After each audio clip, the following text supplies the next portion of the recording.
Ya, nanti kita nak mula dalam pukul berapa lebih kurang? Ha? Ni tak live lagi kan? Ke dah live dah? Dia tak live kan dah. Jadi saya boleh mulakan lah Raja Mudira. Lah, bila masa nak mula boleh mula sebab saya dah live, sorry. Nak share screen ni saya terpaksa live kan sekarang. Oh ya ke? Tu lagi cakap awal je live terus. Selalunya kita akan check sebelum live kan? Tak apalah. Okey.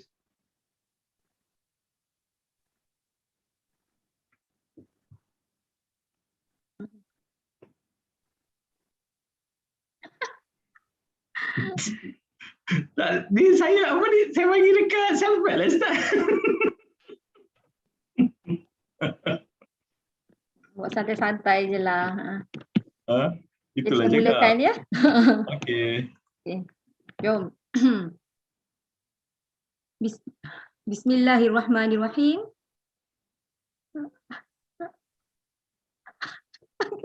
Saya akan mulakan. Santai-santai je. Okay. Jom. Bismillahirrahmanirrahim. Let's start our session with the recitation of Kitab Al-Fatihah. Bismillah.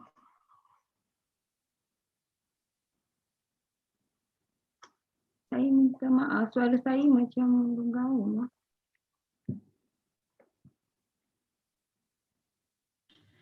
Suara Baidura clear, alhamdulillah.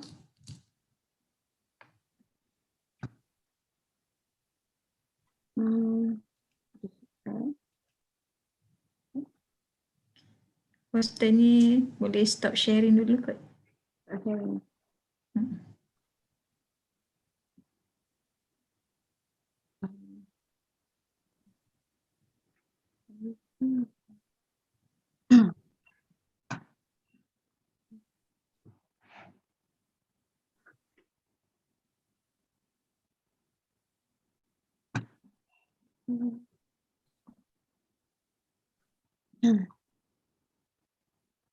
Bismillahirrahmanirrahim. Let's start our session with the recitation of Kitab Al-Fatihah.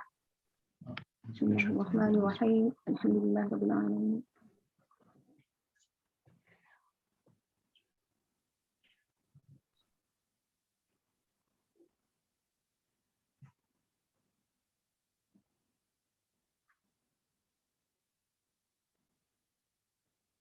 Assalamualaikum and a very good morning.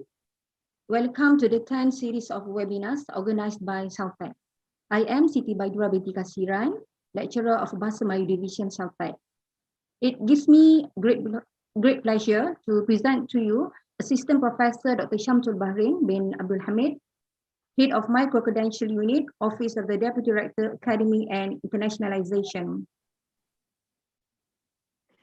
Thank you very much, Sister Siti Baidura, for introducing me. And then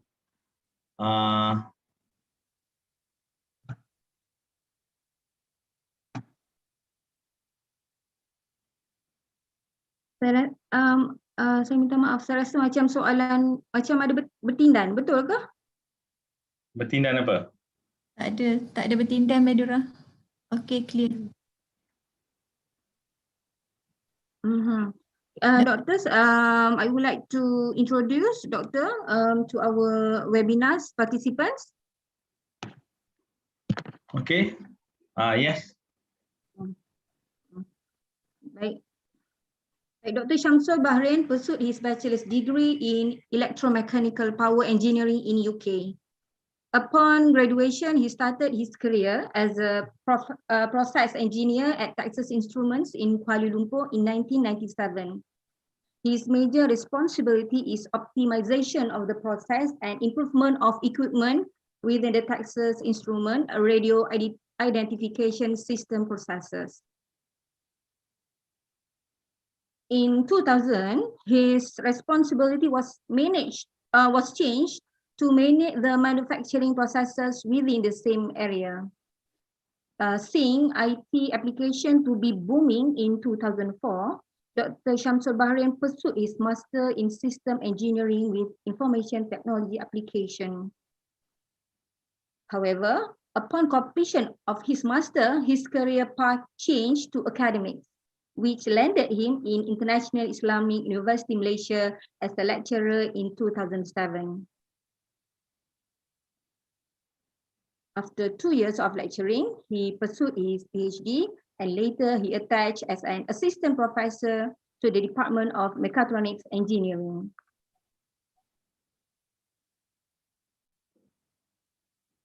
Throughout his service at IIUM, he held the position of Head of Mechatronics Engineering Department, Coordinator for the Kuliah Program Accreditation and Quality Assurance Unit, and also Mahalas Principal.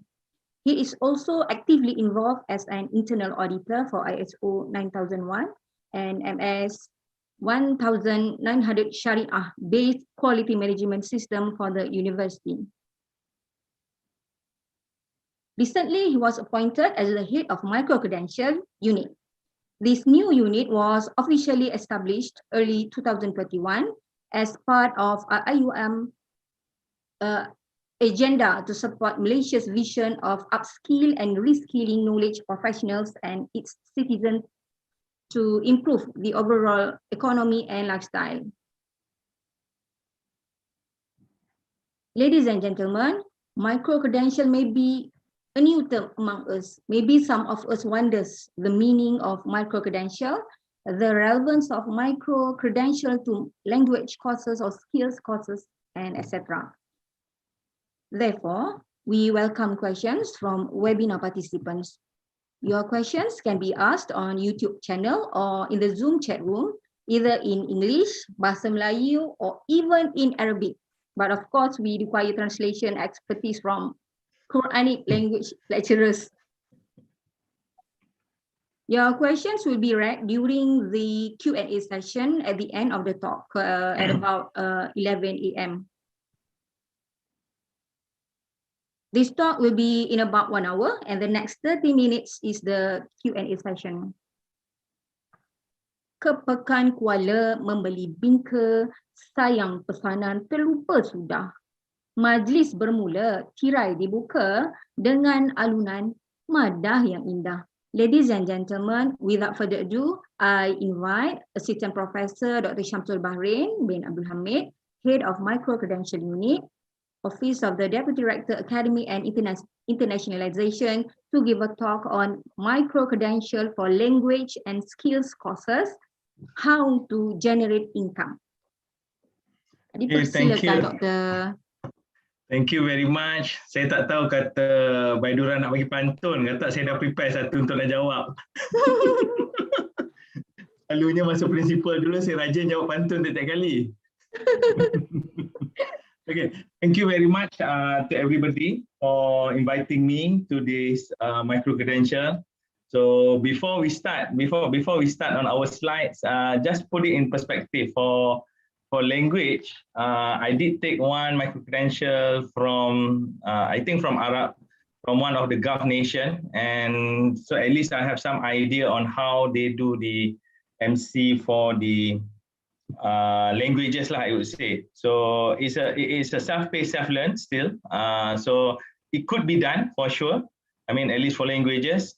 And then as everybody will be asking whether we need to have synchronous, they did have that. So we'll discuss that during the Q&A session lah. So without further ado, probably I just go to the slides first, go through the whole process of what micro-credential is all about and so on. And then probably we have about half an hour Q&A as Baidura said, and then we could have additional question if you need. Okay. Boleh share website tadi lah.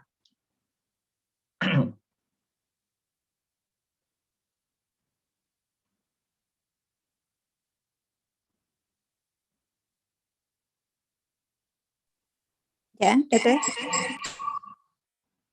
Boleh. Yang website saya tunjuk tadi tu just buka je.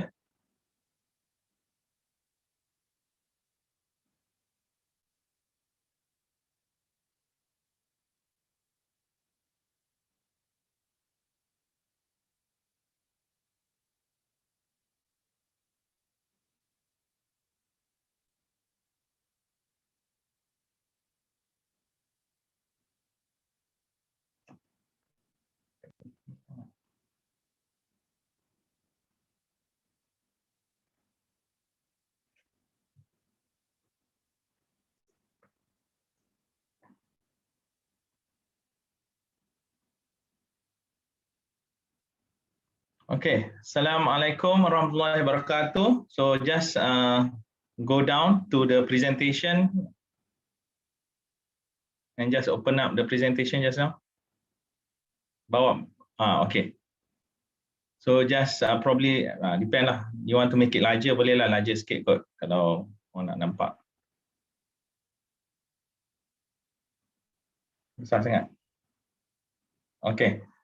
Okay, Assalamualaikum warahmatullahi wabarakatuh. So thank you very much for inviting me for the micro-credential setting to actually give briefing to Celpad. So not only for Celpad, for everybody in, I would say, those who are checking our YouTube as well. This briefing actually help everybody, I hope, to understand the concept of micro-credential, as well as to give insight on why everybody, I mean, not only in UIA, but everybody else out there could actually start their own micro-credential modules. So next page. Okay, just, okay, next page. Okay, go down slightly. Okay, here. So what we'll do is, I'll just give a quote.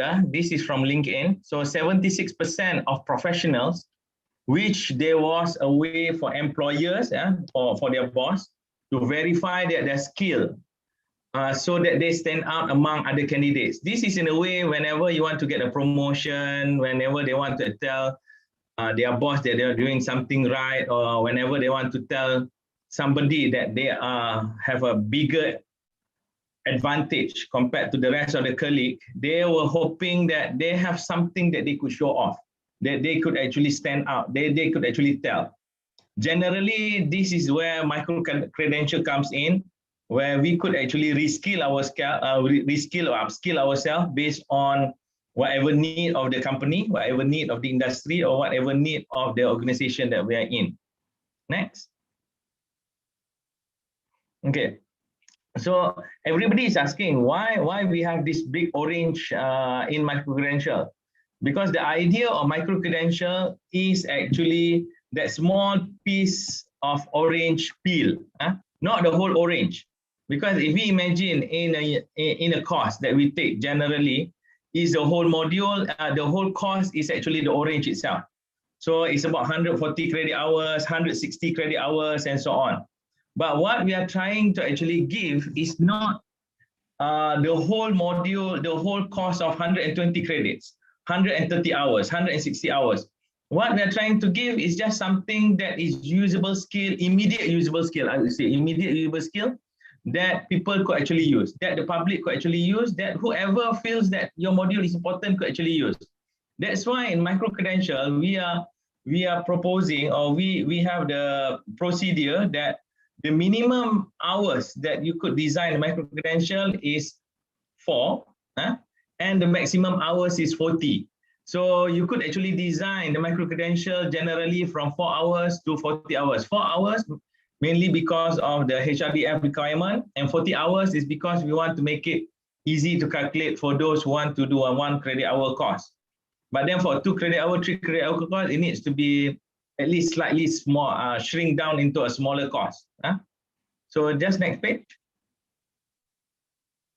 Okay, so before we go on, we need to clarify what's the difference between micro-credential and ODL, Open Distance Learning. Because micro-credential generally is a stack of module, digital micro-batch that forms course digital credential. That is where we have, for example, language course, which is 3 credit hours. And then we break it down into smaller half credit hour, 3/3 of credit hour, and so on. So that is a micro-credential. That's the first one. The next one is personalized. So generally it's self-paced, self-learn. So if you want, you could actually add term, meaning that you could have everybody to be in the same time, as well as the idea of bit size needs to be there. So, but micro-credential itself needs to be transferred to a program, meaning that it needs to be accredited program. Compared that to ODL, ODL is you could have the certificate for the whole program. That is open distance learning. And then it is generally based by cohort, as what the current normal program is. And then it is a full size. So if you put a big difference, ODL ODL could run up until 140 credit hours, 150 credit hours, depending on the program. But micro-credential, the highest credit hours that you could actually, the highest credit hours that you could actually go through is 160 hours, which is 4 credit hours. So one is running, ODL is running at 150, 160 credit hours for a program. Micro-credential is running at 4 credit hours maximum, which is 160 hours SLT. So I mean, that is the main difference lah. Next page. Okay, so who are within the micro-credential? We have the first one is, we have the first one is the creators. That is the one that developed the module. This could be one of the person from Celpad. The next one is the learner who is actually trying to actually learn or use your module. There will be instructors that you're going to assign. There will also be the issuer, which in this case is UIA. They issues the credential, and they be users. These users are generally those who want to use the credential. So digital credential, for example, employer, industry, and so on. So these are the ecosystem or the environment within the micro-credentials. Next. So what is the basic principle of micro-credential? If we were to actually see, there are a few very key ones. The first one, it is an outcome-based, same like our standard learning, outcome-based or competency-based. Another one is it needs to be personalized, meaning that micro-credential is a self-paced, self-learn. So somehow you need to personalize your module. It's not something that you give to everybody. It's something that the module may be public module, but it is personalized to that particular person. He could learn on his own time, on his own pace, and so on. So he does not need to follow whoever pace sort of in the class and so on, that they need to follow semester, time, duration, and so on. So accessibility, it needs to be accessible anywhere, anytime. So because self-paced, self-learn, this is for busy professional, they may want to learn 3 in the morning, especially now during PKP, or 2 o'clock in the morning. So it needs to be accessible every time. So stack, so either you want to have one of 4 hours, or you could make it stack of 160 hours of module. So, and then demand, so this is one of the things, because one of the things about micro-credential is we need to figure out the demand of the module. We don't actually simply develop a module hoping that somebody will actually use. I mean, if you want to build a free module, but the idea is generally micro-credential is a paid module in UIA. 20% only is a free module. So in that sense, figure out what are the demand or what do people need and try to actually sell them. This is like same like what I'm trying to put in perspective is same like kita jual, like probably Celpad kita boleh cakap jual tudung lah. So the current demand now, so rather than kita jual tudung yang dah 10 tahun lepas, 20 tahun lepas, so probably one is high demand. So I do not know kalau Ariana ke Neolofa punya tudung whether still in demand now, especially banyak case sekarang ni. So whether it's still there, or you need to actually find some other trending tudung to actually sell. So that is how micro-credential is in general. I mean, there are something that we say that we could put a standard veil because we want people to actually tutup aurat. So that could be another point that we want to put. So how you want to put in perspective, it depends on you. So another one is demand. Is it industry demand, upskill, reskill, focus on competencies, skill sets. So that is the one that I said just now. Transparent. So this is the big difference. We need to be transparent to our learners. So meaning that what are the activities they want to do, and then what are the activities they want to do, what are the action they need to do, what are the credentials they're going to get. Because the idea is we're going to give them 2-day free trials. So they could see the content, they could see whatever it is inside. But because this is learning, it's not something that they could see and then they cannot get anything out of it. So if they want, then they could actually go on to do with it. But the trial doesn't go into credential. So they could only see what are the content. But if they want credential, they want all the activities, then they need to actually enroll. So, and then the two most important part is secure and shareable. So those are the keyword. Secure is so that nobody could actually change the credential, and shareable is they want to share across the social media. Next. So how do we start the journey? Okay, this is how we start the journey. We start from the bottom, as usual. The bottom part, we start with initial proposal. This one later on, the website actually shows you where we start. Initial proposal, and then we go into full proposal, and then we go into the content development. So it's a 3-step process to actually complete the whole micro-credential module. So first you submit the initial proposal, very simple, I think about 5-6 pages, but you need to know a lot. I mean, the initial proposal does not actually concern more on the content itself, but more on the sustainability of the module itself.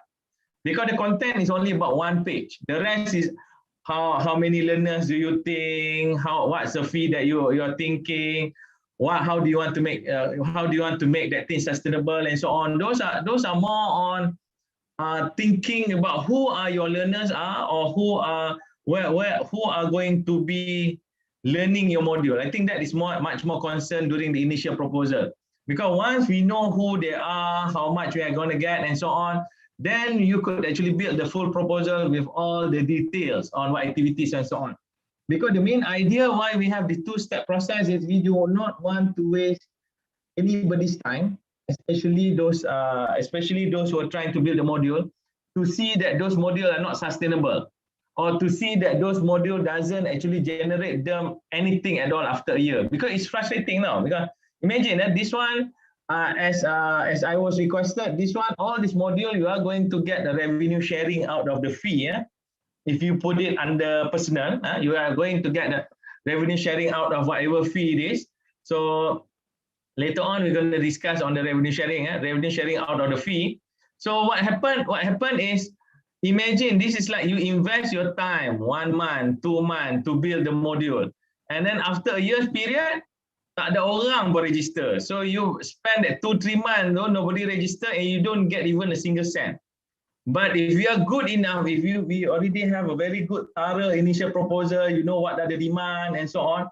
Even if you spend 6 months to build the full proposal and then build the content, the full proposal and content, even if you spend the 6 months, and if at the end of the day you get 10,000, 15,000 out of the module, why not? So it's a money well spent. It's a time well spent for you to actually develop those. So I think that is the main idea why we are so concerned on the initial proposal, to make sure that where or what is important to the industry, what is important to the learner. I mean, go into, like, for example, Celpad, go into what the industry need. What does CIDP need? Probably what does another one? We could go into the, if I were to put it into perspective, go into Home Office, Kementerian Dalam Negeri. Imagine Kementerian Dalam Negeri, we have a lot of foreigners in Malaysia. We have a lot of foreigners in Malaysia that needs to be naturalized with Bahasa Melayu. So KDN may ask them to actually have Bahasa Melayu punya test. For example, although I assume that some Malay may not pass the test juga, probably. Mungkin lokal pun tak lepas test yang KDN buat tu. Tapi as a general sense, meaning that they may need to take bahasa kebangsaan as part of the naturalization process to become Malaysian punya PR, contohnya, if they want to Malaysian PR, or kalau dia nak request for citizenship later on because of their birth and so on. So if they want to test that, so they may need to actually take Bahasa Melayu as part of it. So those could be the learners, or could be the target learners. I'm not so sure. So, but that is the one that Celpad could actually learn. Or those coming from Arabic nation, they want to do a translation work. So could be another one. So these are the things, the journey. So next. So from ideas to catalog, so what happened is we have initial proposal, and then you need to pitch. You need to pitch to MCC members. So this one is a members, ada lebih kurang like 8-10 people from CPD, finance, postgraduate study, and then you have Ahmad, you have different inside, different SBU inside. You have different people inside to actually evaluate the pitch to make sure that it's something that you could actually sell, the module, something that you could sell. If it is a free module, it's something that the community will really need. So from there, initial pitch, we have to prepare and submit a full proposal within 90 days or 130 days for STAT. One off 90 days or 120 days for stack. And once you finish that, once you get the full proposal approved, then you have about 180 days, about 6 months to prepare the whole content and upload the to platform. And once that thing is approved, then you get it all in catalog lah. So I would say that the maximum time that that is allowed is somewhere around 100 and about 5 months lah. 6, 7, 8 months. 8 months, 120 days. So 6, 7, 8, 9 months. That's the total journey lah if you have a stack. But if you want to do it faster within 3 weeks also can. But then the only thing is our meeting is every month. So roughly it takes about at least 2 months lah for you to get approved from initial proposal to full proposal. So you could do it very fast if you want. So you could prepare everything, but roughly our initial proposal, our approval meeting is once a month. So you could get you could actually prepare, have the initial proposal approved, and then get it another 1 month, get the initial full proposal approved. So I think within 1.5 months you could get your module if you want. So you prepare, submit for your first initial proposal, and then wait probably about another 1 month to get it full proposal approved, and then you prepare within few. I mean, if you already have within 1 or 2 weeks. Then probably within 2 months, you could get your module up and running lah, and then hopefully get people enrolled. Next. Okay, so what do you need in the initial proposal? As I explained, the demand, the projection, how do you sustain, who are the creators, and then identify the title, either title for the stack or title for the micro-credential. And then you need to actually know what is your module learning outcome, as well as the topic. So those are within the module outline. Next. So as I said just now, so what are the revenue sharing that the creators have? So you see that number, the big number there, 45. I mean, these are the revenue sharing ratio. Next page. Next page.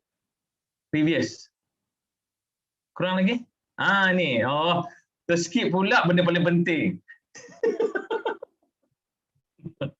Okay, so this is a standard revenue sharing. Standard revenue sharing. So for creators, it is 45%. For KCDRM, it's 10%. For micro-credential unit, it's 15%. And for IUM, it's 30%. So those are the breakdown lah. So this has been approved by UMC lah, University Management Committee. So that one is the official number now lah. So what happened is out of that 45%, you could either take everything. The creators take everything. So 100% managed by the creator, self-managed 45%. Or if some of the creators say that I just don't want to think about the instructors and so on, they just need to create the pool of instructor. And then we are going to actually manage the 15% to pay for the instructor lah. So this is MCU managed instructors. So either you do a self-managed, so you get 100% of the 45%, or you get the 15%, you get the 30% out of the 45%, and then the MCU will manage your instructors. So up to you lah. So you decide. Next. This is by the way for that one, by the way the 45% is for life, meaning that as long as dia bagi until you die lah, not until bukan duit pension sampai anak dan cucu. So until you die, as long as there is a revenue of the module. So meaning that even if you went out of URA, so MCU will still transfer that to your account lah generally. Because this is if it is personal to you, if it is individual creator. If it is unit creator like IFLA ke, you put it under Celpad ke, that one will depend on the Celpad arrangement lah. But if it is under MCU and you declare as individual, you are as individual creators or group creators not within the unit in UIA, then we will actually give that because that is a person to holder lah. So we personally for you until even though after you're retired lah. Okay, next. If anybody registered in your module lah, assuming that. So creator, what they need, what we could have is we could have a group or unit. So group of individual, or you could have the unit. So meaning that one is unit within established in UIA, individual, and then or you could have those who are expert in something, in competition they want. So they could be the creators. Contohnya, if for example Baidura menang MasterChef next month lah contohnya, MasterChef next month ke, so ataupun dia menang ada one of the talent show next month, apa ni, nasyid ke. So then could be Baidura could actually go into giving micro-credential on whatever cooking that they have in MasterChef, or giving a singing punya lesson, could be in nasyid. So because she won already, so she already shows the potential. So and probably a lot of people want to actually learn that from her. So that could be one of them lah. I mean, if you want a competition, definitely I ask you to go into building a micro-credential for sure one, because then people actually go on lah to see, I want to actually enroll just because you win the competition. So that one will be the proof of your competency and experience. So next. So this is the thing that you need to think about. So the demand, how much people are willing to pay, who are the people that are going to be your learner, and then why do they want why there is a demand and why do they want that, and how many. So that is the number of learner. Next. So and then you need to think about the projection. So like benchmark with some other modules. So if you want to benchmark, I would suggest there are 4 micro-credential platform which is available already now. One is EDX. Another one is Future Learn. Another one is Coursera, EDX, Coursera, Future Learn, and last one is Udemy. So those are the four micro-credential platforms that you could actually visit to see the demand of your module currently that you are thinking about, or even the number of learners that actually enroll. So imagine that if this platform have the number of learners, then definitely you could have one probably better. If they don't, then probably you need to check about what are the issues that they have and probably do it something differently. So the industry trend, learner, number of learner in 5 years, whether it's evergreen, whether it's update that you need, or what's the visibility. Next. Okay, so think about sustainability. Inside the form there is there. So either you want to do promotion, additional learner groups, demand. So probably some demand change. So another question about sustainability is, what do you want to do if there is no learner in a year? So what can you change? What can you update? And so on. And last one is module update. So do you want to do any module updates? Next. So, and once you finish that, all those, then we go into the final or full proposal. So this one is identify whether it's stack or one-off, standard, capstone or premier, whether you want to do academic, professional or personal development, and then have the level easy, intermediate, basic. So the idea is total maximum for audio is 30 minutes, total maximum video is 30 minutes. So but per content is 10 minutes for each video. And then learning time is from 4 to 40 hours or 160 hours max for stacks, and for a stack. And then think about the content, delivery, activity, and learning artifacts. We're going to go through that when the times come, because now I'm just giving a briefing. So because there's a lot of things that you need to actually know on getting the full proposal or final proposal. Next. So the delivery, as I said, could be in stack or one-off. So the idea, if you move from the green, so you could have a one-off module, focus on one batch, but you could actually move towards a course of stack credential that is within a stack. So a stack is a multiple one-off effectively, or multiple small modules. Next. So the 3 category, we have standard one, which is the bigger portion, the capstone one, and then the premier one. Premier is where we have the prominent person to have a face-to-face lecture, but what happened is from that particular lecture, we are going to convert into a standard micro-credential module.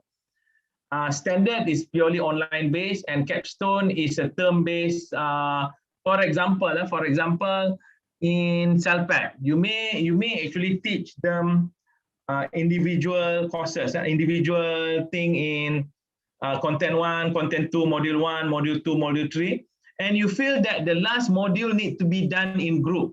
Contohnya, so individual 3-4 module, and then the last module You need to do it in group. So the last module too, you said this is a culminating module where, for example, language courses, where language courses, you need to go in, you assign them in that group of micro-credential punya learner.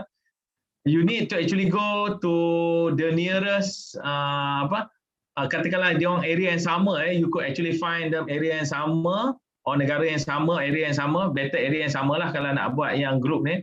So probably area yang sama because of language.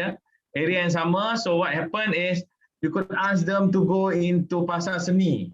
And these three guys will actually talk in Malay dengan siapa-siapa yang berkenaan, lepas tu ambil video. That could be their assessment. Dia ambil video, dia orang cakap dekat apa ni. Or if you put it in English, or if you put English punya or Arabic, same thing. Student yang belajar English, Arabic boleh pergi pasar seni juga. Tetapi cari foreigner Arab atau Arab mungkin sesuai pasar seni, probably itu pavilion, that would be Arab punya area. Belakang pavilion tu, you could get the Arab punya, those Arab punya group kat situ, dekat lot 10 dengan pavilion tu kan banyak orang Arab kawasan tu, you could get them there. So if you want to get the European, I hope white lah, European American or so on, then could be area KLCC yang they have a lot of clubs there. So you could get them to talk there. So those could be the area where you could get them to take the video when they actually talk to a foreigner in whatever language they are. Pasar malam, Doktor? Pasar malam? Boleh. Itu kalau nak cakap Melayu, boleh. Tapi jenuh lah orang nak guna bahasa pasar nanti. Pening dia orang. Okay, so those could be the capstone, or you could have the, I mean, the idea is capstone is something that you cap the knowledge, the accumulating knowledge lah. So that's the idea. So next. Okay, so we already covered just now tadi culminating, term-based, 1 to 6 months, fully online, designed to be in group, and then MLO, the course is tag LO, group individual learning artifact. So Premier is something like designed to be in group, individual, and then you could have like equivalent to some short courses if you want to build about 5 days, but then you need to convert into the normal micro-credential later on lah. So you need to design that as a normal micro-credential lah. So what happened is, I would say that the Premier module is something like probably Celpad do short courses dekat Celpad lah, contoh Celpad buat dekat short courses dekat Celpad. While having that short courses in Celpad, rather than wasting that short courses dekat Celpad tu tak buat apa-apa, we take that module tu, convert kepada micro-credential, and then it becomes a standard micro-credential, but we term it as a Premier module because dia dah memang design, contohnya orang daripada very high-end people dia tahu belajar that subject. That is what we mean by Premier lah. So contohnya macam those who teach ethics by Prime Minister, ataupun those who teach language by UN punya orang. So contohnya lah. Next. You could get those prominent people. Okay. So ni development of module outline. So module learning outcome, module content, we have instructor centered, module learning time, module assessment, and activity. So I'll just go through that and then next page so that we could explain. So there are 3 types, academic, professional, and personal development. This is where you could actually develop your module. Academic is accredited or non-accredited academic module. So generally we try to push for accredited punya academic module lah. So professional, we could have professional module. So this is where based on the professional association or personal development. This is where saya cakap tadi lah.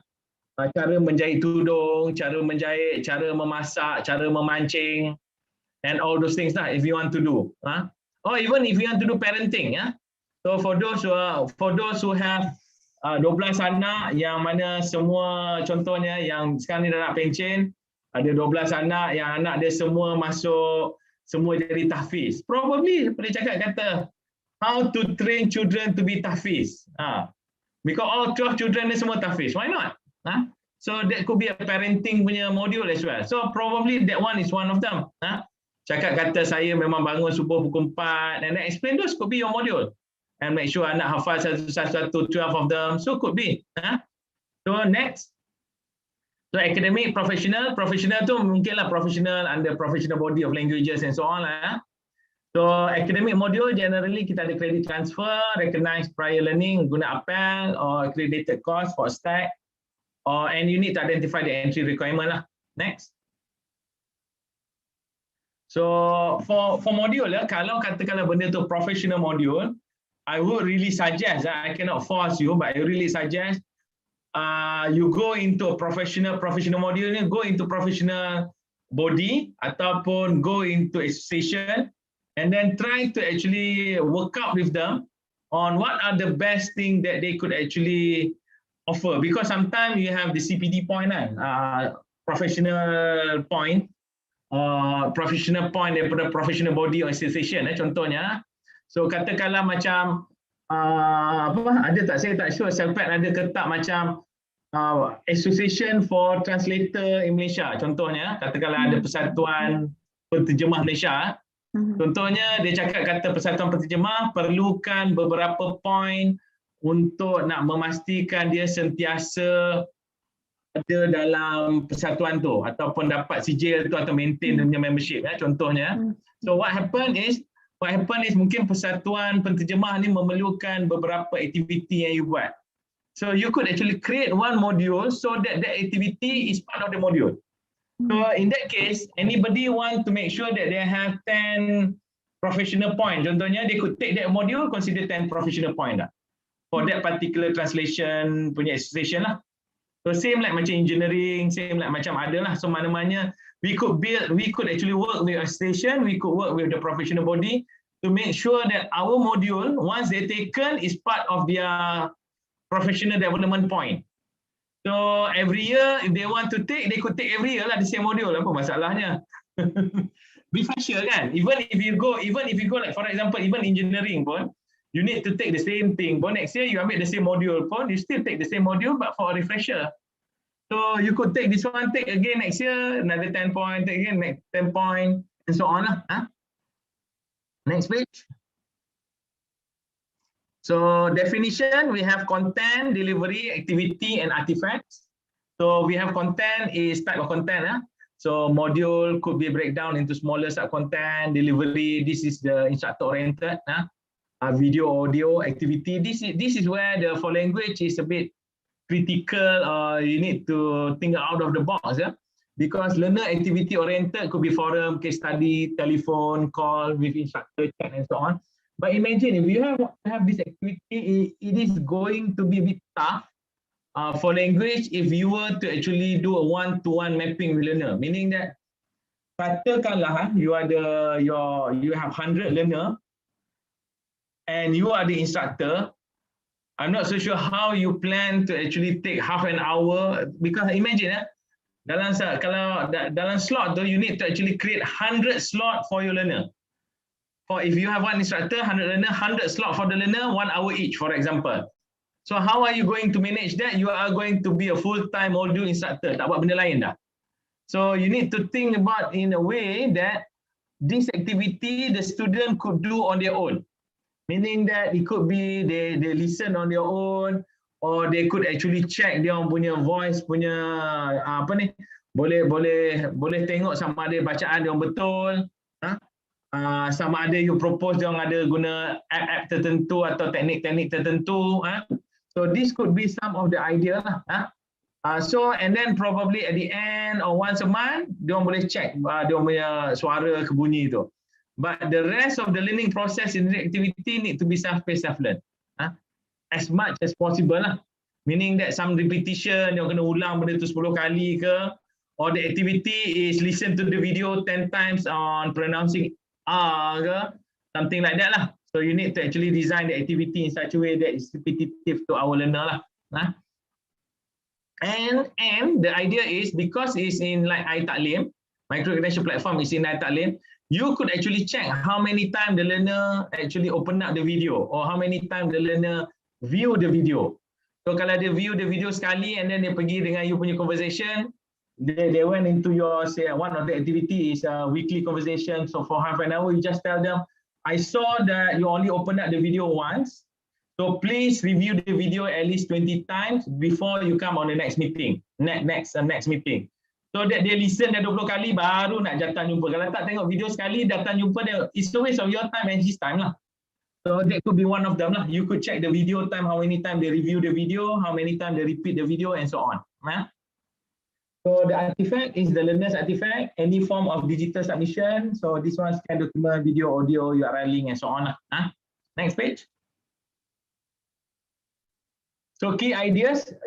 So we have final module as tag, could be designed capstone, module could be designed as graded or competency. Be aware of the weightage of module learning, and then course stack digital can only be issued once a full stack is completed. So meaning that once a full stack complete, baru kita bagi digital credential for the stack lah. Next. So I mean these are the basic one. Nanti masa nak buat module betul-betul nanti. So if you imagine every module learning outcome or every course learning outcome need to have at least 1 or 2 or maximum 2 module learning outcome. And then every module learning outcome need to have a content. And every content need to either have a delivery, and every content need to have a delivery. Delivery ni maksudnya video, audio and so on. And every delivery maknanya every video you bagi or every audio you bagi, you need to create at least one activity or one learning artifact or activity and learning artifact. Salah satu lah, maknanya salah 3 lah. Either activity sahaja, every video tu activity sahaja, every video tu learning artifact sahaja, assessment sahaja, or every video tu activity and learning and assessment. So salah satu lah. So dia ada 3 kriteria lah. You boleh pilih lah. Tetapi setiap satu learning outcome tu, sekurang-kurangnya need to have at least one learning artifact. What happened? Why we have that is because sometimes you ada video, you tak nak buat pun assessment. Video you activity. You ada semua video, semua activity. But setiap satu, at least minimum one learning outcome tu kena ada one artifact because kita nak verify kata dia faham ke tak. Because they need to be one assessment lah, itu je lah. So another one is if the content are so big, need to break it down into a smaller sub content. Contohnya kalau video half an hour tak boleh lah. Video maksimum 10 minit. So bila video 10 minit, so you punya content tu kena jadi sub content lah. So kan you ada content ni besar katakanlah introduction to bahasa Melayu. That one is a big content. So that one is half an hour. So you cannot have a video for half an hour. You need to make it smaller into video of 10 minutes. So introduction to A to D, and then F to Z, F to K, and then X to Z, something like that. So that one 10 minute video. So with every video, you need to actually every video or audio, you need to have the activity or learning artifact lah. Salah satu. Next page. So basic concept, 10 minutes each video. So advice 5 to 10 minutes. This one is not my only advice. This one semua yang ada 4 yang saya cakap tu, Coursera, edX, Udemy, FutureLearn. From their experience, because this already run MicroCredential for some time. From their experience, anything above 10 minutes, usually this busy professional tak nak tengok. Because unless YouTube tu macam entertainment. So entertainment you could actually check 3 jam pun tak apa. That one you give my anak saudara you ke, my son ke, daughter ke, 30 jam boleh non-stop YouTube. But you ask them to open up YouTube yang belajar 5 minit tak lepas. Beza YouTube yang sama tapi entertainment they could do it for 3-4 hours. Once you ask them YouTube yang sama, the same application YouTube, but then now pergi belajar about this topic yang memang ada juga, they cannot last even 5 minutes because they cakap boring. So it's the same thing as this one. So try to make it interactive as possible in your video and maximum about 5. Maximum about 10. So minimum about 5 lah. So 5 to 10 minutes. You want to make it less, okay, no problem. But advise to have 5 to 10 minutes. So audio continuous, 30 minutes. Audio, no problem. This is like listening to radio, so you could have continuous 30 minutes. One learning outcome, one learning artifact, one learning outcome, at least one content, sub-content, and so on lah. Delivery, one minimal activity or artifact, or maximum 5 each time lah. So maximum what happened is macam, meaning that you could have one delivery, one video, you can have 5 activity, five activity and 5 learning artifact, can. But then if we do that, it's a little bit too much to student lah, to learners. Next page. So delivery artifact, so we have this some of the percentage lah of people learning. Next. Okay, so at least identify what are the prerequisites that they need. It could be digital literacy, it could be work experience, it could be age, it could be prior skill, prior knowledge, and so on lah. You need to actually identify that. Next. So, okay, when we go into learning time, there are three items in learning time, which is the instructor learning time, independent, as well as the learning artifacts. Next. Next page. Okay, so bila kita tengok ni ya, so this is the one that you need to fill in your full proposal. So you go from left to right. So one module learning outcome. So tadi you dah identify, so what are the content, you figure out the content, and then how long do you, what are the type of content, either video or audio, and then how long is your video, and then what are the activity if you have any, and then what are the assessment if you have any. So you go on from left to right lah, one by one when you design. So remember, it's a self-paced, self-learn lah. And also remember that all learning artifact is also shareable. So we are planning for that. Next. So learning artifact, this is another one. So you need to identify the passing criteria. So if you want, so what are the competency criteria, passing criteria? So it could be 80%, 60%, 50%, up to you lah. And what are the weightage within the particular learning artifact? So I mean, these are just to make sure that if you want to give grade later on, we could give grade. If there is no grade, then all these things we don't actually use it lah. Sebenarnya, we just make sure that they pass and that's it. Next.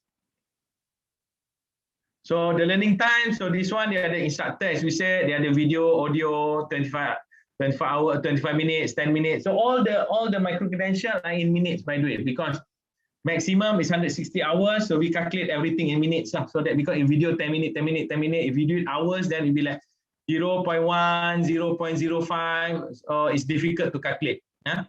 So there are instructor time, there are learner oriented activity time, and so on lah. Next. Cuma kalau kita tengok go up lah, go up balik tadi. If you put it this one, instructor oriented video, this one we assume that the video is only checked once, and then just go down balik. And then if you go into and when you go into independent, you identify how many times do they need to check the video again. 1 time, 2 times, 3 times, so multiple of the video revision is the video revision lah. So if they have 10 minutes video, then you want to ask them to repeat 3 times, so it will be 30 minutes lah for revision. Contohnya lah. So, and then the rest is estimated time for activity, build artifact, estimated time to prepare artifact later, to actually build later. This is the same like our standard course outline lah sebenarnya. Next. So we have the learning time, we said, so this is just list the artifact, kalau artifact built independently. Or if you have the quiz, then we put the quiz there lah. Artifact built on instructor supervision. So if you have quiz, then instructor supervision. Kalau quiz yang activity, then no need to be here. Then there's no artifact. Because there are 2 types of quiz kan. Satu quiz yang you want to make it an assessment. Lagi satu quiz yang as an activity, meaning that for them to understand. You need to separate them very well. So the quiz for activity, meaning that they learn on their own, tu satu jenis quiz. Yang itu kita bagi markah juga, tapi markah yang bukan untuk kompetensi. Another one is the quiz to check on their competency. So just be clear on that lah. Because one is on the learning activity lah, just to learn on their own and so on. That one they could do it independently lah. Another one is a quiz that you really want to assess. Next. So other artifacts that you could use, so landing page, manual for halal if you want, or in Celpad you could actually have another artifact is translating 500 pages or 10 page translate, and then they could get the certificate. Why not? translate daripada BM ke English, English ke Arab, Arab ke Jepun, ikut suka hati lah. So that one could be, once they finish the translation, they could get the certificate. That could be another one. So, and then newspaper article, if you want to have like Baidura nak letak untuk orang foreigner to learn for BM, probably one of the artifact is you need to send article in newspaper until it is published. Then I consider you get the credential. Why not? So once publish dekat newspaper, untuk one foreigner tu, foreigner dekat sinar harian ke, mana-mana tabloid contohnya, then automatically we could give them the credential because they are already competent. Meaning that the editor in a newspaper already said, oh, this is like a normal nation punya paper. Why not? So they are competent already in BM in that sense. So all quiz, books and so on lah. So ada learning artifact lah. Next. So module code yang ni nanti kita akan tengok lah. So dia ada module code ni, micro, dia code dia complicated sikit daripada micro, code 1, code 2, code 3 sampai code 7. So because every code tu ada different designation lah. Type, category, delivery, stack, originator, level, sequence and so on. So maknanya the originator tu ada 3 jenis. So ada 2 jenis. Satu originator could be from the course code. This is accredited course ataupun daripada KCDIOM. This is macam professional development or academic stack. The KCDIOM code, once we approve by one it is approved dan semua dah dapat nanti, you're gonna get that code for the originator lah. So Celpad kita tak tahu lagi because dia 4-letter word So bukan Celpad lah, mungkin CELP ke tak tahulah. Nanti kalau Celpad tak nak kod tu, dia tahu kat Liza lah, kita pergi update kod yang mana Celpad nak. Next. CFL kena ada 4 huruf. Betul lah, doktor kata betul lah. CLP kan. Okay, so when we talk about developing content, so this one almost finished. When we talk about developing content, so think about learning online, different is compared to learning face to face. Yang itu paling penting masa kita develop the micro-credential. Do not imagine learning face to face dengan online sama. Yang itu tolonglah. So bila kita buat something online, so imagine macam sekarang ni, Baidura dengan saya duduk kat sini seorang-seorang, pergi tengok, saya cakap, saya tak tahu berapa ramai pun ada dekat YouTube dan berapa ramai pun ada dekat Zoom ni. Saya rasa yang Zoom ni ada lebih kurang dalam berapa orang je, tapi dekat YouTube tu Zoom ada 4 orang je, YouTube tu mungkin ada 1000. So I do not know how many, so that is the idea. So think about learning online is different. So kalau ikutkan, kalau awal-awal dulu saya rasa memang tak larat lah nak cakap depan skrin seorang-seorang ni. Walaupun saya bajet ada 1000 orang. Tapi still macam cakap seorang-seorang depan PC. It's not like macam online learning. It's not like macam face to face, we know that people will respond. So imagine that. You are not there to respond immediately, you are there to help them learn. So how do you develop that so that they feel that you are still there? Although you are not there. So itu je lah dia punya idea tu. Macam mana you are not there in the screen but they feel that lecturer ni guide saya step by step sampai saya faham. So you don't need to be there but you need to make them feel that you are there. So that is the trick part lah bila kita nak ajar learning online ni. So especially micro-credential lah. Professional short and audio, so try to have that.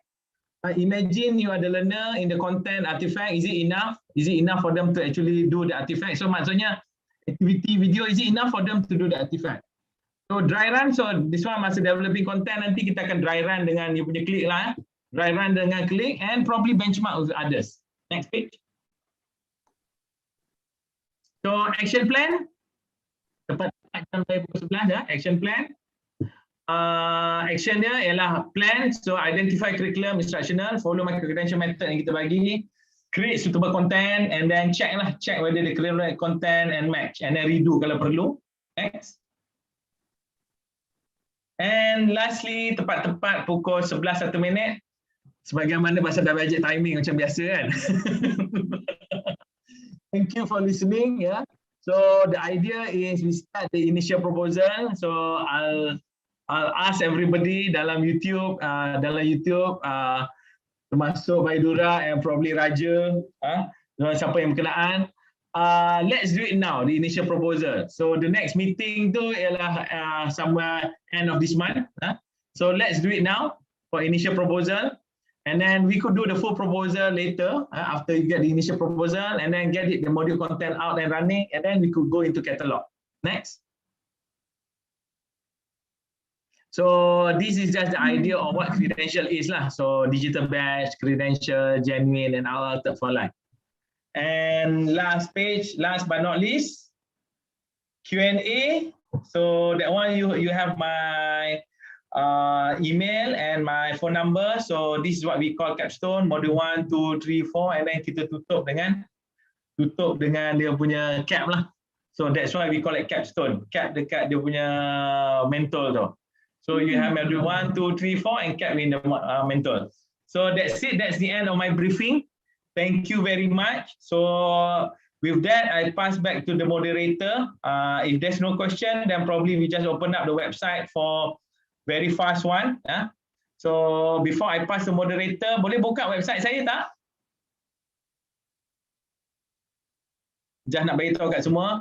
Okay, so this one because bear in mind, I am the only staff dekat Micro-Credential unit. I am the head. Saya toke dan saya jugalah buat hampir semua. Disebabkan the only staff dekat sini dekat unit lah. Tetapi thank to Liza and Ilmizat. So kita because Micro-Credential is under DRI, Deputy Rector Academic and Internationalisation. So kita berterima kasih lah, unit saya berterima kasih dekat DRI lah, dekat DRI office yang meminjamkan saya dan meminjamkan saya Liza dan juga Ilmizat untuk menolong saya develop this Micro-Credential unit. Tanpa dia memang saya pengsan lah nak susun semua benda, termasuk benda ni. So, but then this is the one that we do, very crude one, just to introduce everybody to MicroCred at IUM or MicroCredential at IUM. So website dia still site.google.com, ium.edu.my, just type hujung to MicroCredential lah.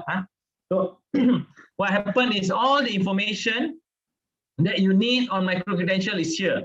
I won't open up one by one disebabkan nanti is a waste of everybody's time, but I think much more important is to have the quick Q&A, not the form, not reading the form dan sebagainya, more on Q&A, understanding those things. So tapi just browse through up, saya go through it very fast ya. Just turun bawah, scroll laju sikit. Okay, stop sini. So where we start is always checklist for initial proposal. So maksudnya bila kita nak submit the initial proposal, just check this form, you kena ada submit buat apa benda. So dia ada dua form nak kena, ada dua benda nak kena submit masa initial proposal. So just go up. Bukan go up, go down. Sorry, go down. So go down, okay. Masa initial proposal dia ada dua nak kena submit. One is the form, initial proposal form ni. Checklist satu, you ada tiga form lah. Checklist satu, initial proposal form, and then presentation slide. So ada dua ni lah, presentation slide. This is the latest one. Masa last time kita tak formalizekan lagi the presentation slide. Selepas meeting lepas kita update so that there is a presentation slide. Okay, kita standardize, kata masing-masing present standard lain-lain pening untuk the committee lah sebenarnya. So kita dah standardizekan initial proposal as well as the presentation slide. So ada dua tu masih initial proposal, you need to submit. During that. Next. Once it is approved, katakanlah approved, then you need to submit the full proposal.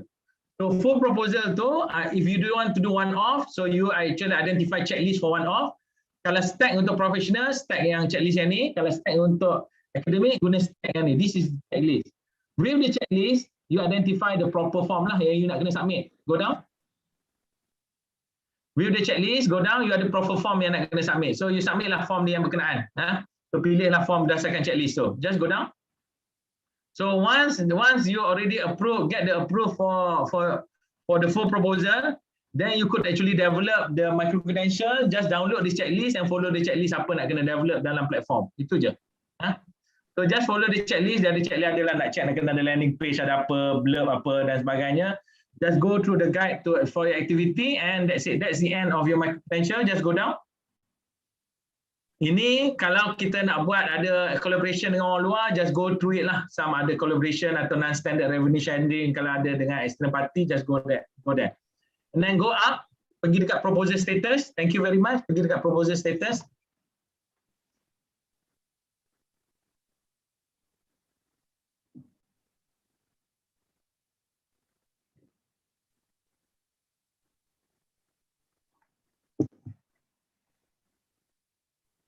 Okay, so this one is the status of the proposal that from the last meeting. Go down, ada tak? Tengok one round.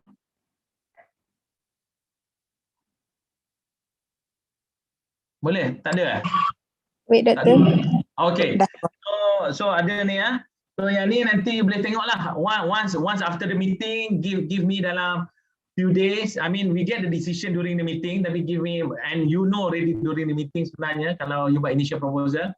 So give me during the meeting what few days untuk saya consolidate, then you'll be updated here. So macam last meeting yang on the 18 June tu, we have 3 out of 10 yang submit tu, kita ada 3 approve untuk initial proposal, full proposal, initial proposal. So the rest the committee requested to resubmit lah, itu je lah. So next event, pergi check dekat event and that's it. Then we could have Q&A. Events. So this is where if you were to submit initial, because initial proposal kadang-kadang you tak tahu bila meeting ni kan. So you could go this one Liza will actually update on regular basis inside this calendar. If you want to submit initial proposal, just go into here, check bila next meeting. Just check, bukan the MicroCredential committee meeting, that one is our meeting, committee meeting. Just go into the approval. So MicroCredential module approval, so that one is next, number 2 2021 is on July 30th. So generally the deadline untuk nak submit tu is about a week earlier lah. So you check lah, seminggu awal. So you tahu kata deadline dia ialah meeting tu 30 hari bulan, deadline selalu seminggu awal. So target lah seminggu awal tu dia hantar lah dekat Liza, itu je sebenarnya. Liza Deputy Rector's Office lah. Deputy Rector's Academic Office. So once you have that ni, you boleh budget lah 1 week earlier, you send before the date. So this one will be continuously updated on a regular basis. So whoever wants to know when is the next meeting, our meeting is every month, but want to know when is the date, just buka dekat event, Liza will update this one on a regular basis whenever the calendar comes in. Kalau ada update pun, ada pertukaran disebabkan Prof Haris have some other issues or some other meeting pun, dia akan update dalam ni. Okay, because this is real time update from calendar, MicroCredential punya calendar. Okay, so with that, I thank you everybody for listening. Yang ini ada upcoming event lah. Yang ini saya cakap the current one 9 hari bulan ni by Celpad. The next one we have is on the 5th of August by KLM lah, in KLM. For KLM lah. So kalau KLM datang sini most probably sama jugalah saya cerita. Because Celpad pun dengan KLM kan nak merge kan. So lepas ni saya buat satu briefing je lah. So at the timing saya buat 2 briefing, tapi since nanti merge nanti kita akan sama jugalah. So tak ada masalah. Tak ada masalah kan? Tak ada masalah. So cuma lepas ni KLM ada 2 branch lah, satu dekat Bago, satu dekat main campus kan. Okay, with that, thank you very much. And our previous event is we have with Islamization, Center for Islamization and KOE lah. As usual, KOE akan jadi antara yang first lah disebabkan dia kuliah saya kan. So first briefing pergi kat KOE lah. And our first workshop is on the April. So thank you very much, and now kita open for Q&A lah. So at 11:10. So and I pass to moderator again, Baidura, to make it official on any question that I could actually ask within the next 20 minutes to half an hour. Thank you very much. Thank you very much, Doctor, for the fruitful talk just now. Jadi mungkin ada setengah kita kan yang berfikir ataupun beranggapan bahawa kita sebagai staff akademik Celpad ni hanya boleh menyediakan modul ataupun MicroCredential berkaitan dengan bahasa, tetapi sebentar tadi juga doktor ada terangkan bahawa jika kita ada skill kan, ada kemahiran tertentu, we have certain skills like buat cake kan, masak rendang ke, masak rendang warisan moyang kita kan, bertukang ataupun kaligrafi hot kan, dan sesiapa yang berminat lah boleh share, boleh kongsi kemahiran ataupun skills, dan inilah potensi itu dengan doktor. So please contact Dr. Syamsul or Micro-Credential unit. Ya betul. Jadi saya bukalah sesi soal jawab ni.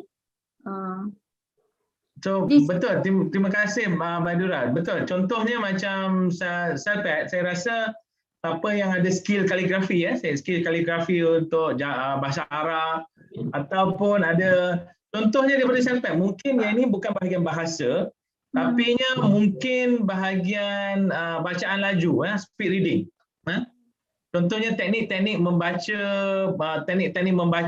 yang laju dan teknik-teknik membaca laju dan pemahaman.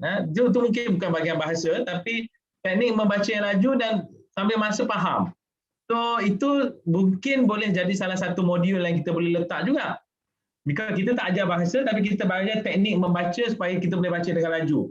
Ataupun teknik membuat summary bacaan kita yang panjang-panjang tu. Could be juga. So itu adalah skill-skill yang mungkin di luar bahagian bidang jugalah. So ataupun siapa yang selalu balik kampung untuk tu, saya suka kalau siapa yang rajin memancing tu, yang menang memancing selalu belah dengan tu mungkin boleh salah satu daripadanya lah. Ataupun disebabkan Baidura dekat tepi pantai kan. So teknik-teknik betul lah background tepi pantai kan sekarang ni. Betul. Background dekat tepi pantai saya boleh nampak kata pantai tu, jadi saya boleh bayangkan teknik mengupas kelapa secara tradisional. Pasal sekarang ni saya rasa anak-anak muda kita tak erti pun kupas kelapa. Sekarang beli dalam kotak paket ataupun siap dekat kedai mamak je. Kalau cakap saya pergi ambil kelapa tu rasanya masing-masing setengah jam tak tentu habis. Betul. Ataupun teknik memancing, teknik membela binatang. So tak kisahlah apa-apa yang berkenaan lah. So jadi cuba kita ada siapa yang buat insurans, contohnya siapa yang buat insurans kan?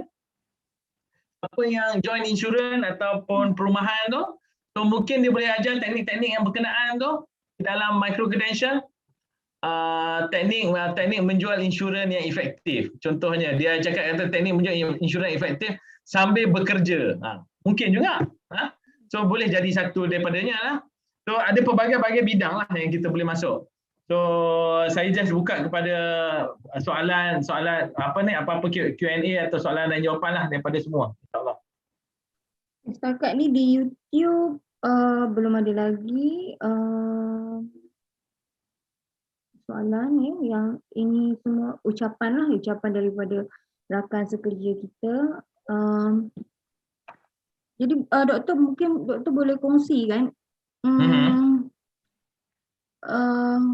bagaimana sekarang ni kita hendak kaitkan modul kita dengan menjana kewangan. Jadi mungkin doktor boleh lagi sentuh dengan mendalam lah untuk menarik minat kan. Kadang-kadang ni ialah masih ada lagi yang mungkin belum faham tentang pembahagian tu.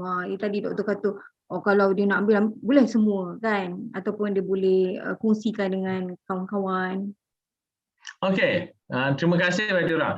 So macam ni, salah satu daripada apa yang kita nak lakukan ialah kita sebagaimana platform micro-credential ni, kita bukan sekadar nak offer kepada staff UIA, kita later on kita akan offer kepada semua disebabkan micro-credential akhirnya akan credential itu akan dikeluarkan oleh UIA. Jadi reputasi UIA semua tahu kata adalah reputasi yang tinggi lah daripada segi reputation. Jadi setiap credential tu, setiap sijil yang kita nak keluarkan, kita bagi sijil digital lah, setiap credential yang kita nak keluarkan tu adalah daripada UIA. Jadi apa yang berlaku ialah dia semua tu kita bagaimana macam program-program bahasa, UIA takkan ada modul tu tanpa ada sesiapa yang membina modul tu. Jadi apa yang berlaku ialah untuk UIA ada modul tu, kita bersetuju macam teknik gig ekonomi, teknik sharing ekonomi, sama macam Grab yang mana dia ada share dengan semua-semua orang. So sama juga dalam kes ni, kita kita buat suatu mengenai supaya kita ada sharing ekonomi, kita ada revenue sharing. Maksudnya katakanlah contoh, nak bagi contoh yang paling senang, katakanlah you buat satu modul, you buat satu modul, saya nak bagi paling senang, katakanlah you buat satu modul tu berharga RM100, RM100 seorang, RM100 seorang, dan katakanlah modul tu RM100 seorang dan ada 10 orang register modul tu. 10 orang register modul tu maknanya berapa? RM100, 10 orang register modul tu, saya letak kalkulator walaupun apa ni, saya bagi kita kira sama-sama, RM100 darab dengan 10 orang. So maksudnya untuk bulan tu, untuk sampai register bulan tu kita dapat RM1,000, RM1,000 disebabkan, dan kita ada dua jenis, sama ada creator yang katakanlah yang ini bukan modul bahasa. Pasal kalau saya letak modul bahasa nanti kita akan cakap kata yang ini Celpad ataupun ini ada iflah. Katakanlah yang ini yang staff dekat Celpad atau iflah bukan buat modul bahasa, dia buat modul dia minat baiki motor, buat apa tambah motor bagi power tu, dan dia memang power buat benda tu. Jadi dia cakap saya nak buat modul motor untuk nak pastikan tambah macam-macam supaya orang minat nak dengan motor saya. Pasal saya memang weekend saya pergi ride. So dia cakap dia charge RM100 untuk modul tu dan dia dapat 10 orang register. Apa yang berlaku ialah dia dapat RM1,000. Kalau ikut RM1,000 saya tunjuk lagi RM1,000. Daripada situ apa yang berlaku ialah kita boleh cakap kata daripada RM1,000 tu kita cakap 45%. 45% atau 450 kita akan bagi dekat creator. RM450 kita akan bagi dekat creator. So selain daripada tu yang lebih tu RM300 kita akan bagi kat UIA pasal dia nak kena maintain platform. Lepas tu RM150 RM150 kita akan bagi dekat Micro-Credential unit disebabkan unit tu maintain semua sistem-sistem yang berkenaan. So RM150 pergi dekat unit. Dan juga RM100 tu kita bagi dekat Celpad. Tujuan utama why kita bagi kat Celpad ni kita bagi dekat Cikgu Senu kalau dia dengar. Tujuan pasal kita bagi kat Celpad ialah ataupun mana-mana KCDIM sama. Tujuan pasal RM100 ni kita mesti bagi kat Celpad walaupun personal modul ialah macam ni. Staff tu mungkin cakap ni personal modul dia dapat kat dia personally. Tetapi dia mungkin secara tak sengaja guna waktu office untuk nak buat modul dia. Lepas tu dia guna elektrik sikit, guna elektrik UIA, guna isi dekat ni dan sebagainya lah. So yang itu kita nak memastikan bahawa sharing tu fair dan supaya kita pastikan halalan thayyiban untuk setiap satu staff kita, supaya tak ada unsur-unsur garal lah nanti kat akhirat cakap kata kita bagi kat staff tapi yang ni nanti UI claim ini sepatutnya harta rakyat ni pasal apa kita tak bagi. So kita make sure portion-portion yang berkenaan tu kita dah keluarkan supaya memang 45% tu pas untuk dia walaupun dia guna waktu office ke apa ke sikit-sikit. Kita bayangkan dia tak gunalah 8 jam waktu office, betul tak? Kalau ada sikit-sikit terguna waktu office tu, yang itu kita dah cover under all royalty yang sepatutnya pergi kat UIA. Pergi kat Celpad, pergi kat UIA, pergi kat yang berkenaan lah, pergi kat Celpad lah sebenarnya. So kita dah cover yang tu. So insyaAllah yang tu kita harap, since UIA kita berharap yang itu kita boleh cover secara halalan thayyiban untuk semua staff dan apa ni lah. So tu sebab kita cover sebagaimana demikian. So dengan tu maknanya kita ada 450 untuk apa ni, untuk staff tu daripada 1,450 dan 450 tu staff boleh ambil 100%. Kalau dia cakap saya nak jadi creator dan instructor, saya tak nak share, saya jenis kedekut, saya memang nak seorang-seorang saya je, 450 saya punya seorang, okey, ikut dia. Ataupun dia cakap kata saya tak nak lah, saya jenis saya busy lah, saya tak sempat, saya nak Micro-Credential unit, tolong jaga saya punya ni, tolong jaga saya punya part. So what happen ialah maknanya dia akan bagi Micro-Credential tolong buat instructor semua tolong. So maknanya dia akan dapat RM350 lah last. So daripada 1,000. So depend lah macam mana. So itu adalah secara pembahagian lah. Itu saya cakap 1,000. Kata kalau you dapat 10,000 dan maksudnya RM3,000 atau RM4,500. Itu je lah. Dan apa ni, so lebih besar modul tu, lebih tinggi nilai dia. Itu satu. So maknanya kalau 10,000 you dapat cair 1,000, 10,000, 100,000 orang lagi banyak lah you dapat. Itu je. Dan lagi satu so yang ni kita itu satu, dan yang lagi satu lebih menariknya, yang ni memang nanti Liza akan hantar untuk satu lagi Micro-Credential Liaison Officer, Micro-Credential Liaison Officer. Ini Liaison Officer ni tugasnya ialah untuk coordinate semua Micro-Credential dalam tiap-tiap satu KCDRM. Dan disebabkan kita memang UIA memang tak ada, lebih kuat, one is mungkin nak cakap tak ada duit pun mungkin ya, tapi lebih kepada kita nak bagi motivasi kepada setiap KCDRM dan juga liaison officer. So, kalau kita ingat RM100 yang liaison officer, RM100 yang daripada RM1,000, RM100 yang Celpad dapat tu, RM10 daripadanya kita akan bagi dekat liaison officer setiap satu KCDRM. Personally lah, disebabkan dia akan coordinate dan sebagainya. So what happen ialah lagi banyak liaison officer pergi tolong jaga, tolong promote, tolong dapatkan modul, lagi banyak duit dia dapat. So currently kita punya term, kita propose dalam lebih kurang 2 tahun. Saya propose, tak tahulah Micro-Credential Committee akan try discuss, akan finalisekan sama ada term tu 2 tahun atau setahun lah. Kita akan try buat yang tu disebabkan ada duit kan. So nanti semua orang berebut nak jadi liaison officer lepas ni. Tapi tengoklah, kalau masa tu ada modul dia dapat banyak lah. Kalau modul dia buat duduk tak buat apa, dia tak dapat apalah. Duduk kat situ dia duduk je lah. So lagi banyak modul masuk, lagi banyak learner masuk dan register, lagi banyak liaison officer akan dapat dia punya commission lah. Because commission tu 10% daripada whatever Celpad dapat.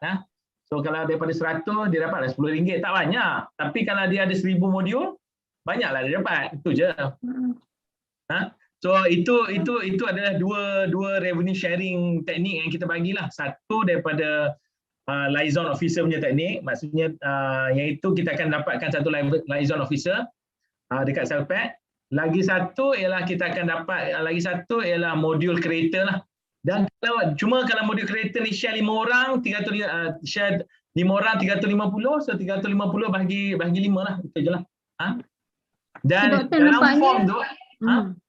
dalam form tu juga, katakanlah ada setengah orang tak nak share sama rata disebabkan dia cakap saya yang buat banyak kerja, orang ni tak buat banyak kerja, So dalam form initial proposal tu boleh define terus. Maknanya A 70%, B 30%, C 10%.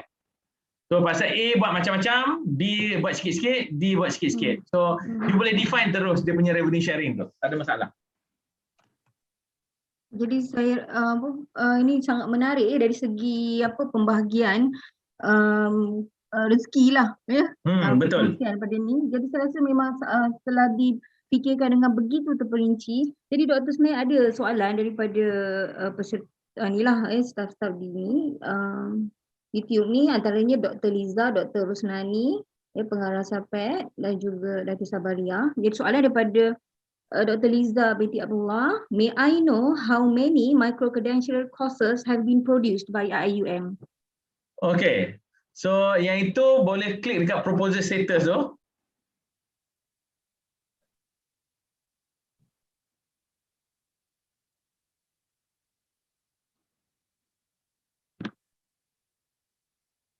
Yang itu saya dah prepare masa briefing sebelum ni, orang dah tanya.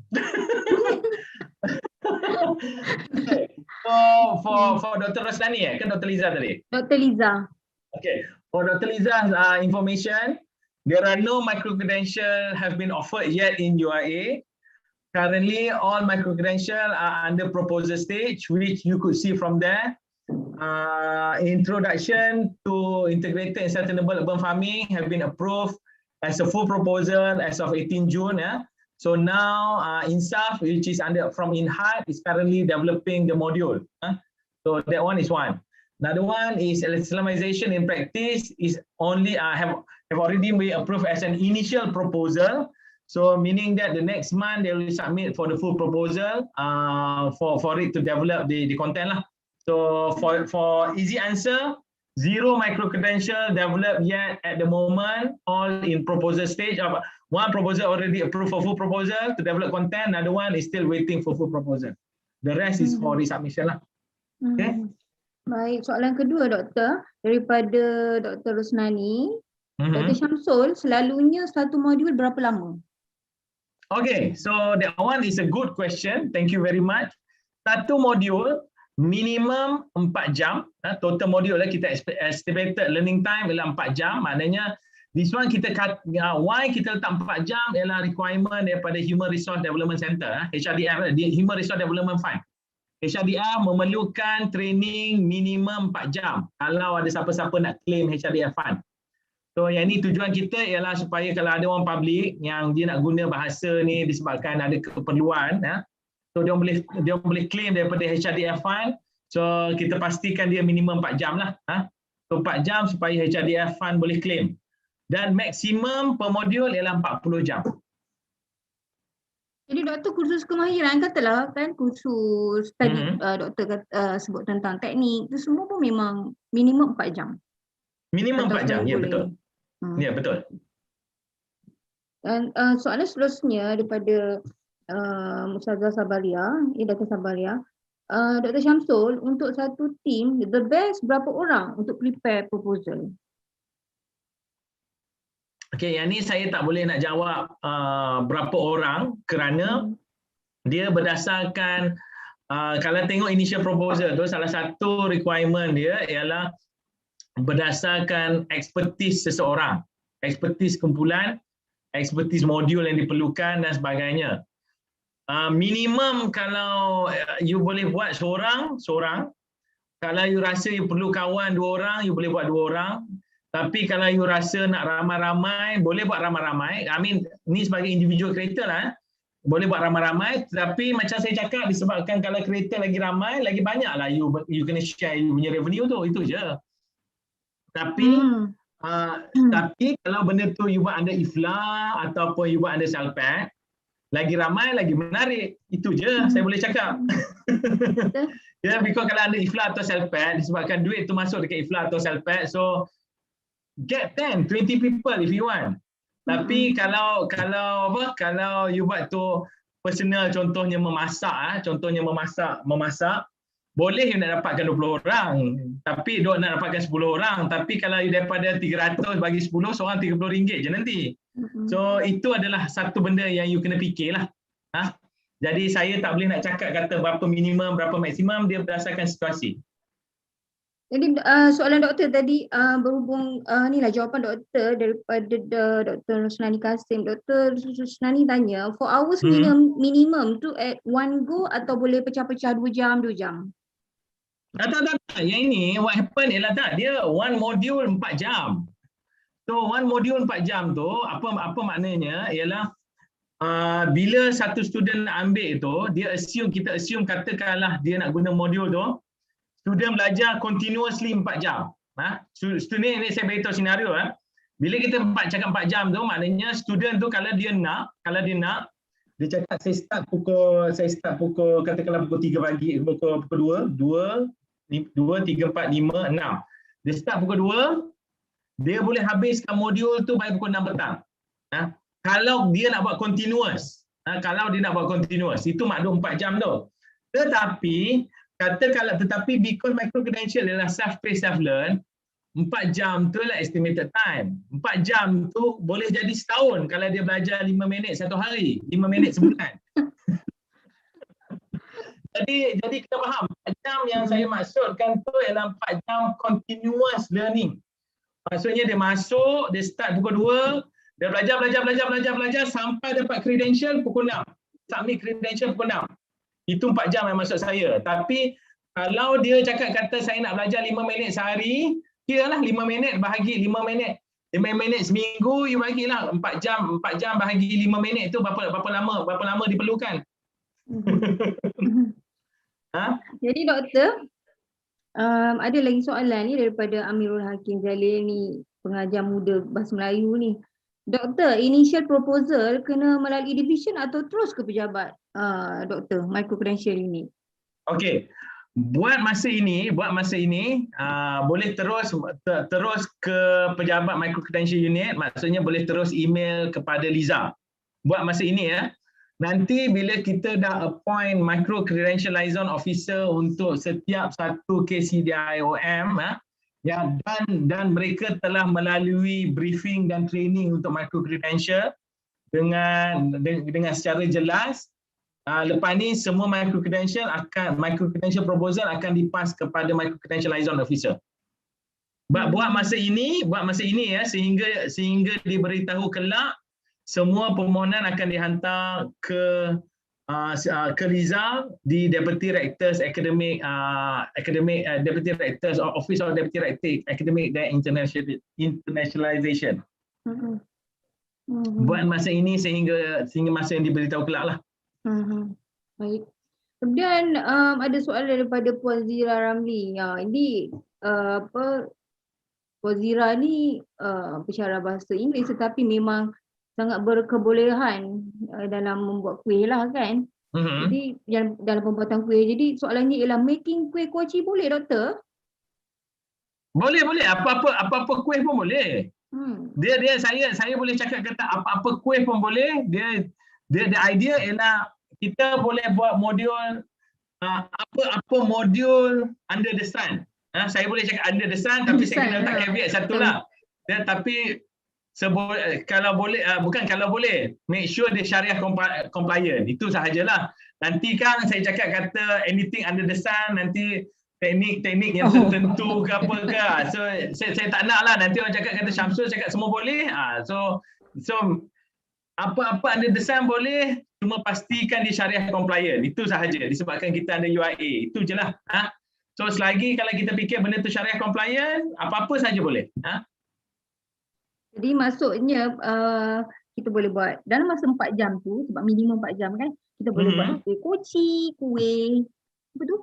Kuih bakar, kuih halua maskat. Betul. Itulah doktor kan? Betul. Kita boleh bagi itu, lepas tu kita boleh bagi teknik, kita boleh bagi credential siapa-siapa yang boleh buat dan sebagainya. Dan kalau yang kuih-kuih ni yang menariknya ialah mungkin credential ni sekarang ni kan hotel-hotel banyak tutup, banyak mula tutup. Dan credential ni mungkin penting untuk diguna pakai. Contohnya katakanlah kita boleh bagi credential dan kita tahu boleh diguna pakai oleh hotel-hotel bila dia nak ambil tempahan-tempahan yang berkenaan daripada certain orang. Dia cakap kata kita nak supaya kuih-kuih yang diguna pakai ni adalah kuih-kuih yang memang orang dah train untuk buat kuih ni. So contohnya hotel boleh cakap kata saya nak tengok credential awak buat kuih ni disebabkan saya tahu kalau you ikut teknik kuih ni memang sedap. Jadi kalau you dah dapat credential ni, saya beli kuih daripada you. Boleh jadi. Jadi menarik sebenarnya. Jadi apa-apa pun memang tuan pun boleh hubungi Dr. Syamsul. Dr. Syamsul ni seingat saya sepanjanglah saya berurusan dengan Dr. Syamsul. Malam pun boleh, hujung minggu pun boleh doktor kan. Jadi selagi doktor tidak ada selagi tak ada meeting lah, tak ada meeting lain. Urusan rasmi, insya-Allah doktor memang seorang yang sangat senang untuk dihubungi dan dibawa berbincang. Dan banyak idea-idea yang boleh dikongsikan lah. Jadi komen daripada Nisa, face learning, okay, good idea, exciting kan guys. Ni pengarah kita beri semangat ni, exciting kan guys, a lot you all can do, grab this opportunity guys. Amirul, doktor, micro-credential ni mula bila ya? Maksud saya, Amirul bertanya tentang batch, tapi ini bukan dengan berkenaan batch, ini untuk apa? Kos untuk orang awam kan doktor kan? Untuk batch apa tak faham? Dia kata soalannya ialah maksud saya affected batch. Oh tak. Dia micro-credential ialah self-pay self-learn. Jadi dia tak ada affected batch. Dia boleh start bila-bila dan dia boleh habis bila-bila. Dia tak ada cohort. Dia tak ada cohort lah sebenarnya. Melainkan kita cipta cohort tu disebabkan kita ada keperluan cipta cohort tu. Pasal boleh juga cipta cohort kalau nak. Saya tak nafikan memang kita benarkan siapa-siapa creator untuk cipta cohort kalau perlu. Maksudnya 3 cohort setahun ke 4 cohort setahun ke, kita boleh cipta cohort kalau perlu. Tapi kalau tak perlu, dan maknanya kita boleh buat run as continuous je lah. Jadi, so tu bergantung macam kepada diploma. Kan doktor macam diploma ke apa ya? Kalau nak ni lah kan. Kalau dia because yang yang ini dia boleh ambil, itu sebab saya cakap 4 jam tu dia boleh siapkan dalam jangka masa sehari, dalam jangka 4 jam, atau dia boleh siapkan dalam jangka masa 11 bulan. Disebabkan kalau dia spend 5 minit seminggu, so 48 minggu pun nak habis 5 jam punya modul tu, 4 jam punya modul tu.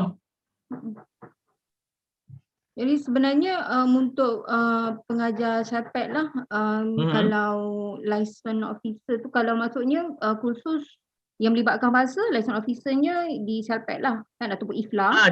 Kita akan ada, bukan, kita ada semua sekali lah, maksudnya apa-apa modul yang datang daripada Celpad akan menerusi liaison officer Celpad.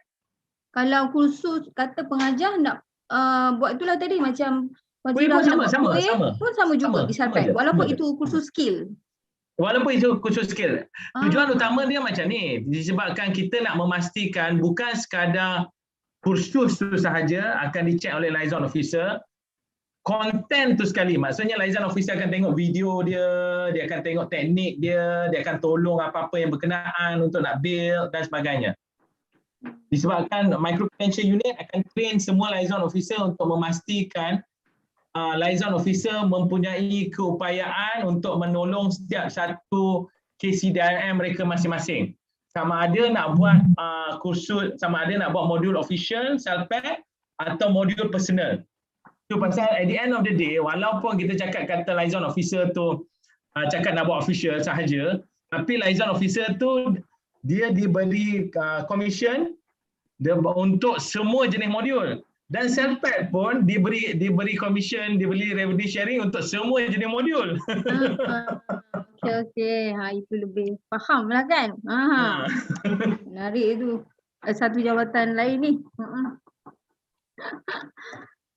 Baik, ada apa-apa tak lagi? Komen-komen yang lain seperti thank you doktor, teknik pembuatan kuih koci santan meleleh. Cuba repeat lah, insyaAllah, mudah-mudahan. Buat yang mudah-mudah dululah kan, yang dalam kita kata kearifan, kepakaran.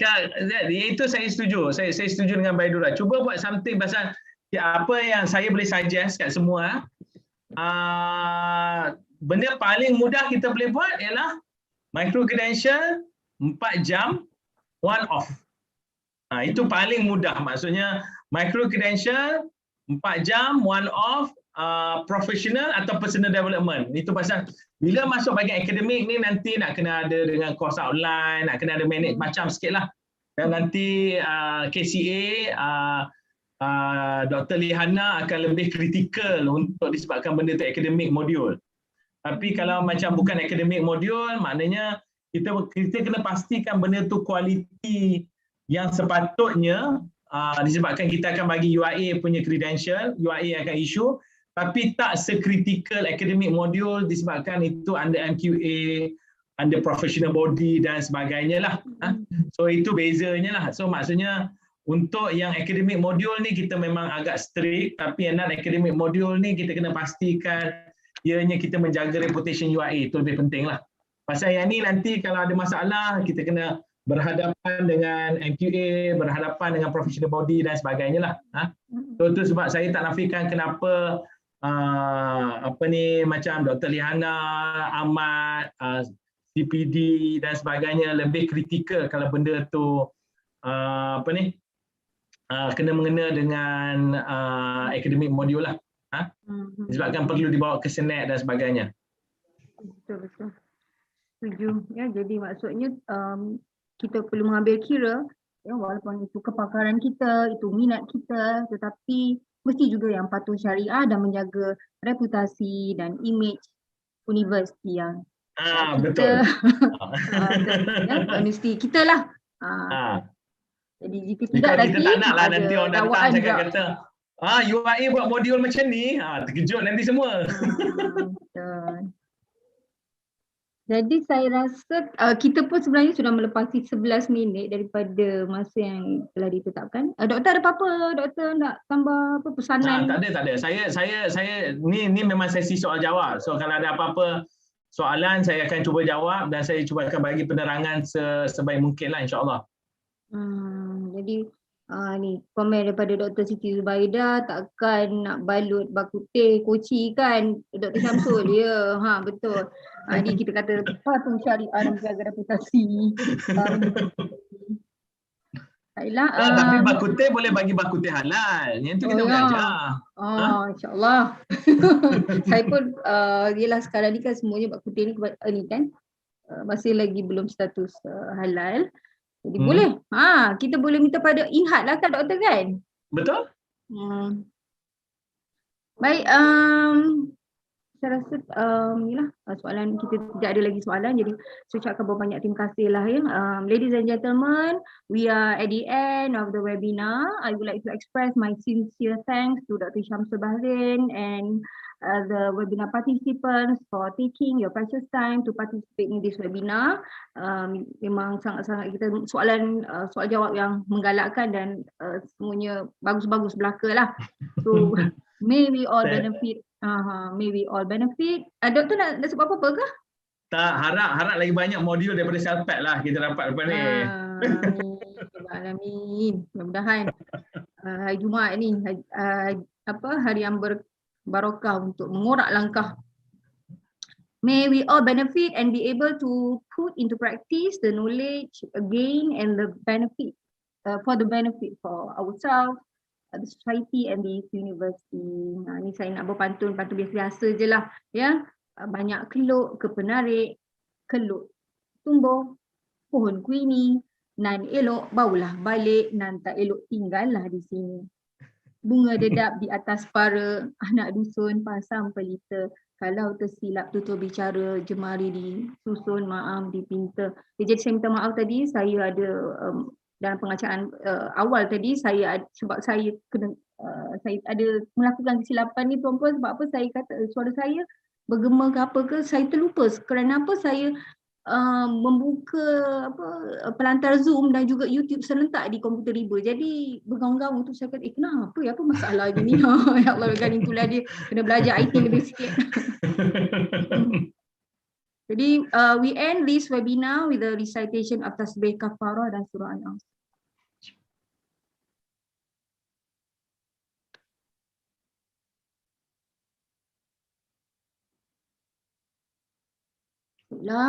Sekian saja. Terima kasih. Thank you very much.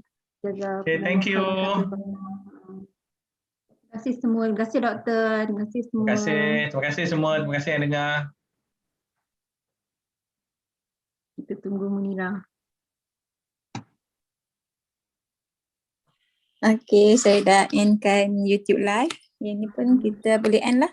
Boleh? Okay. Boleh. Terima kasih doktor. Because nanti kalau tak saya tak nak lah saya tiba-tiba belah nanti kan tiba-tiba Terima kasih sangat-sangat. Terima kasih Muni, terima kasih doktor. Okay, terima kasih. Apa-apa hasil kontak doktor. Okay, Assalamualaikum. Waalaikumsalam. Bye.